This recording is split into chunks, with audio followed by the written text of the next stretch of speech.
The totality of the circumstances warrants that the defendant, Wade Stephen Wilson, be sentenced to death for each count of first-degree murder.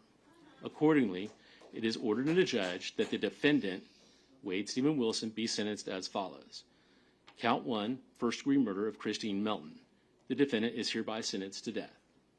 Count 2, grand theft of a motor vehicle. The defendant is sentenced to 5 years imprisonment in the Florida Department of Corrections. Count 3, battery. The defendant is hereby sentenced to 364 days in the Lee County Jail.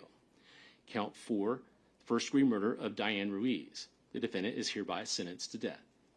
Count 5, the burglary of a dwelling. The defendant is hereby sentenced to 15 years imprisonment in the Florida Department of Corrections. Count 6, petty theft. The defendant is hereby sentenced to 364 days in the Lee County Jail. The defendant is given credit for all time served on this case on all counts.